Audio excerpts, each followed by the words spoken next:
Nee, jara ito diba, diba.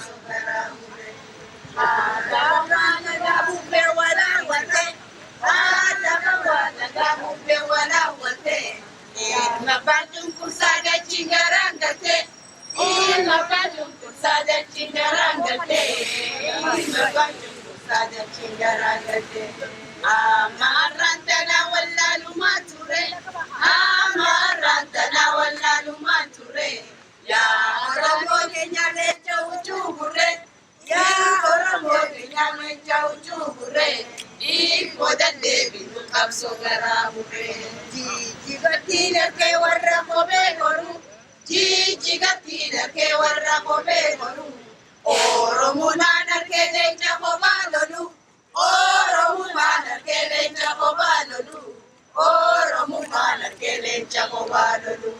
Amarantana walla lumature, amarantana walla lumature. Ya Oromo Kenya lecha uchubure, Golden Devi no kapso garamure, Golden Devi no kapso garamure.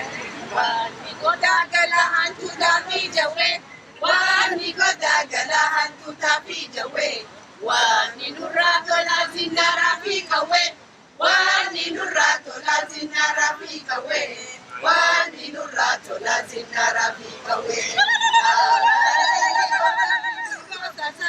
Magana jiji gojo kiti basasa, Oromo na Kenya hamundira sasa, Oromo na Kenya hamundira sasa, Oromo na Kenya hamundira sasa.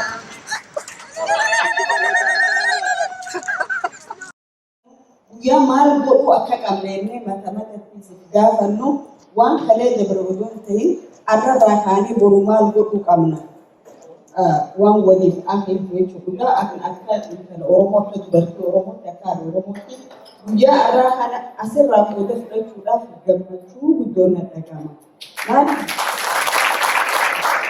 Tokko gammachuun arra as kaa'ee gammadu odoon qabu haala biyya keenya keessa deemaa jiruunis gaddaa na keessa jira. Gammachuun biyya gubbaarraa taatu malee keessa kiyya gadda. Haalli arra Oromiyaan keessa jirtu, haalli arra sabni Oromoo keessa jiru haala suukanneessaadha. Haala silaa akka namaatti hedduun keenya jireenya qabnu wareegee uummata keenyaaf aarsaa taanudha. Ammoo akka baqataa biyya ambaa jirutti maal godhuun nurra jira? Waa lama akka godhuun nurra jiru. Tokko sagalee uummata keenyaa taanee warra alaa kanatti iyyachuu. Lammaffaa qabeenyaan qeeroo teenya, biyya teenya, saba Oromoo ka arra badiinsaaf diinni itti aggaammatee jiru kana qabeenyaan akka cinaa dhaabbatu.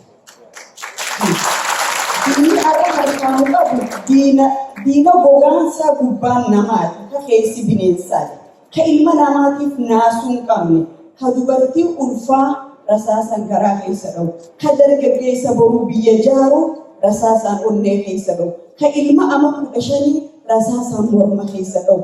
Diinni kun akka nu balleessuuf deemu nu himee jira. Nuti hoo diina kana maal godhuun nurra jira akka Oromootti.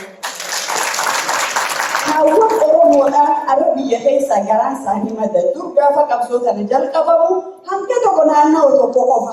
Arra garuu manni Oromoo Oromiyaa dhihaa haga bahaatti kaabaa hanga kibbaatti haga jiddu jireessa Oromiyaa handhuura biyyaatti manni Oromoodha haati Oromoo ka ijji imimmaan hin boo'in jiru. Abbaan Oromoodha ka ilma isaa barumsaaf ergee reeffa fedhan tokko lamaan. Ilmaan Oromoo bishaan keessatti gaara keessaa reeffi isaanii guuramaa jira. Biyya ilmi namaa sareen illee bineensi akkasitti hin qabnetti ilmaan Oromoo biyya isaanii keessatti qabeenya uumamaa rabbiin kenneen diina itti ta'e qabeenya isaanii irratti diinni fixaa jira jechuudha. Yeroo kun yeroo nuti teenyee ija keessa wallaalluu miti. Yeroo nuti teenyee abaluu kana haa godhu kun haa godhu miti. Keessaafuu dubartootaan Oromoodha. Haawwan Oromoodha. Gabromsaan ture nurra garuu ji'a fudhatu biyya kana wanti deemaa jiru duguuggaa shanyii namaati. Duguuggaa ilmaan Oromoo balleessuun meeqa keenyaatu haadha Oromoo takka biyya keessa bilbilee dubbisee ayyo jabaadhu siif jirra meeqaatu jeen. Meeqa keenyaatu maduu nama tokko Oromoodha. Mee arra hoodhoon kana bishaanii guddee cinaa dhaabbate. Arra biyya kananii keessa jirra. Ilmaan keenya bobbaafnee mana barumsaa nyaata gaarii uffata gaarii oba. Haati Oromoodha. Biyya sanitti dhalannee ni beeyna. Jireenya biyya sanii ni beeyna. Arra haati ilma si barumsatti ergite laata reefkaan naa deebi'amoo jiraan naa deebi'amoo yoo hamatu maanuu hin argu. Kanaaf hawwan Oromoodha. Hujii hedduu nu eeggata. Dhuguma rabbiitti wanni nu eeggatu waan laafaadhaani. Waan ulfaataadha. Arra gorsa maal fudhannee gallee magaalaa Minisootaa keessaa dhufne keessa maal hojjechuu dandeenya waan isin ibsu. Dubartoota Oromoo dhiigatan magaalaa biyya Minisootaa fi Torontoo irraa dhufan qabsoo Oromoo keessattis galata guddaa qabdan. Ammallee galata guddaa qabdan. Abdiin kudha sagalitti dhiira caala isinii. Arrallee harka irra caalaa isinii. Hawaasni addunyaadhaa arra dubartiitu irra caalaa olaaltan. Waltajjii kanallee walqixxeessuun nurra jira. Dhuguma waliin jenna. Alatti akka jirtu dhiiraatu asirraa haasawaa jira. Dubartii qooduu kan nameefi sagantaa baatee qooduu kenna. Laafina keenya jijjiirrachuu danda'u dura dura kanaati. Yoo arraan kanarratti qabsoodhe paarlama Oromiyaa keessatti dubartii qooduu fudhachuu hin deemtu. I am telling you this. Dhuguma waliin jenna. Kanaaf warra aanutti dabarsee yeroo fiixaa mootii jiraatee diimaan irra kaa'u akka duritti. Ayyaana uffachaa ani nama akkasillee haasa'uu danda'u miti garuu ni haasa'uu gahaa godha. Who's first in America? Ladies is first. Who's first in there? Ladies first. Jiru gargaaru aswaan biyya jirti. Wayyaan illee biyya jirti. Qawween mutan illee biyya jirti. Dugaruu asirratti isteejii irratti fakkaata walmeeyyaa. Kanarra dubbachuu feena. Eegaa hawaasaa ijaaramuu jedhaarra miti bakka maraayyuu waa'ee hawaasaa na haasaarraadha. Isin bakti nu galatooma sooree dafee seene waa'ee bakti na tuqee jennaani. Eegaa akkas ta'e noo hawaasa ijaarachuu qabnaa jedhan.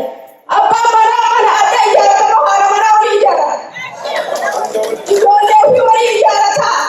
Hawaasa asitti ijaaranii haadha manaa ijoollee ofii waliin ijaaranii hawaasa akkas ijaaran. Yeroo hedduu hawaasa siksabaa yoo qabnu warra dhiiraa qofatu jira. Haati manaa bira jirtu abbaa warraa bira. Ijoolleen bira jirtu. Inni adda ofii ijaarratee galaa.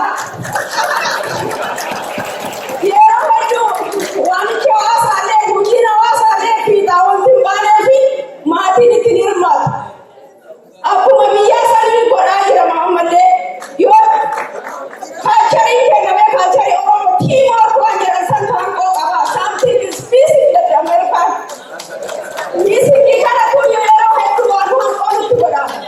Kanaafuu osoo tiimoorkiin jiraate hawaasni ni ijaarama. Akka hawaasatti ijaaran nama dhibu hin dhibullee warra ijaaraa jirutu balleessaa jiraa jedha something missing. Jedheebsanii dhiifama naa godha. Silaa dura waamamnee haasa'uu qabna. Amma eegaa harreen booda nu waaman isteejitti.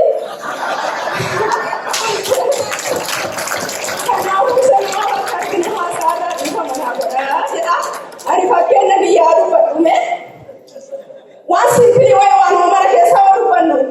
Mana uummattu mana keessa galuun qulqulleessaa miti. Warri dubartii na gargaara bakkee kanatti. Mana qulqulleessinaa miti. Abbaa manaa biyya illee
galchamaa margichuun jedhanii siyaasni irraa dhufe. Abdi.